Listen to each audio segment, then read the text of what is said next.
Guy. Speaker, it's just 26 days since the Finance Minister, the Honourable Bill English, delivered a fantastic budget.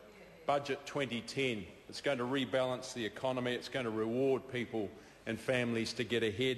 It's going to attract and retain skilled people in New Zealand. It's going to encourage savings and encourage the productive investment that we have in this economy in this great country. It's also going to make our tax system an awful lot fairer. And I think it's worthwhile going through a few of those important points of this budget, Mr. Speaker. It's going to put economic growth at the forefront and the centre stage.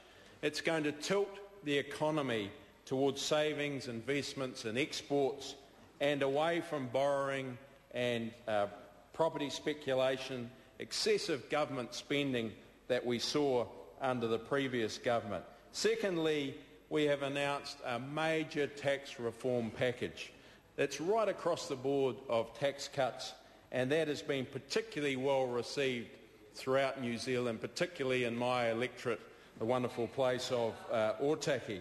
And thirdly, the budget shows a much improved outlook for the economy, projected to grow at 3% per annum over the next 4 years, which is absolutely fantastic, and we're starting to see signs of that as well, and looking to get back into surplus as quick as we can, which is also very, very positive and shows that our policies over the last 18 months of this very forward-thinking government are actually working and making a difference.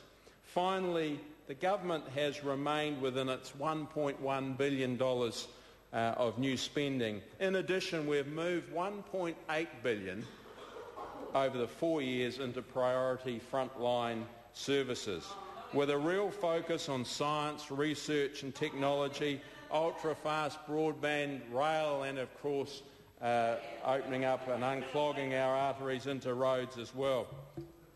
And so this has been a particularly well-received budget. And for those that are chipping in on the other side of the House today, I think it's worthwhile that they have a look at the website to see how much they'll be better off. And I can tell them that if they have a look on the website, www.taxguide.govt.nz, they will see how much better off they are. Of course, we've got across-the-board personal tax cuts, Mr. Speaker.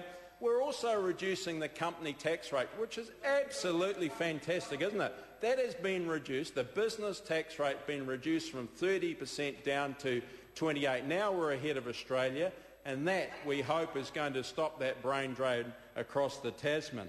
And of course, there has been a small rise in GST, up to 15%. It's interesting to hear the opposition chipping in, because those members over there were the ones that were on the Axe the Tax bus running up and down the country. When that bus pulled into Levin, they were greeted by 6 people, and of course now we hear from the leader of the Labor Party, Phil Goff. He can't make up his mind whether he's going to reduce the GST or not. But one thing's for sure, if Labor ever win an election in the future, and I can't see them doing that in the turmoil that they're in today, I can't see that ever happening for a long period of time. What we know, Mr. Speaker, is that taxes will be going up under the Labor Party. We've also tightened the property tax rules, and we're closing a number of those loopholes as well by aligning the top personal tax rate with the trust tax rate. And we're also focusing in on IRD and giving them the tools to ensure that they clamp down on some of this behaviour that isn't forward-thinking, and people are able to get through some of these loopholes. So we're investing $120 million into the IRD over the next 4 years to ensure that they're doing more audits and more compliance. The reality is, Mr. Speaker, that for every $5 that this government invests in IRD, for every $1 it spends, we get a $5 return. So that's going to make a difference as well. So this budget is all about an incentive for those to get ahead. It's a very fair, well-constructed budget that's been particularly well received, and I think it's important for the members opposite to realise that the taxes have come down considerably. If you have a look at those on the bottom income rate up to $14,000, Mr Speaker, that's dropped to 10.5%. And also for those earning up to $48,000 a year, that's dropped to 17.5%. That means that 73% of our workforce right across New Zealand won't be paying any more than 17.5%. And finally, a family with 2 children pays no income tax until they earn $50,000 a year, which is absolutely fantastic. I think it's also been, the comment's been made this afternoon by this side of the House, that if you take a comparison with those earning the minimum wage and the average wage, and on average that's about $30,000 up to $50,000 a year, they now pay 40% and 50% less tax than what they did in 1996. And that's a huge change, isn't it, Mr Speaker? By comparison, someone earning $100,000 a year is now paying around 20% tax less than what they were back then. So this is a budget actually for the many.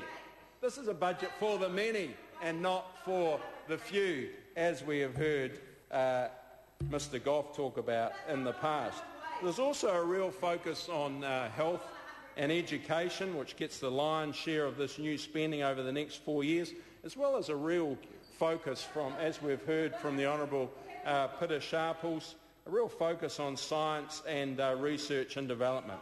And one that's really important in my wonderful part of New Zealand, the Ōtaki electorate, is the focus on infrastructure, where we're focusing on $7.5 billion of infrastructure across the country and earmarking another $1.45 billion in this budget alone.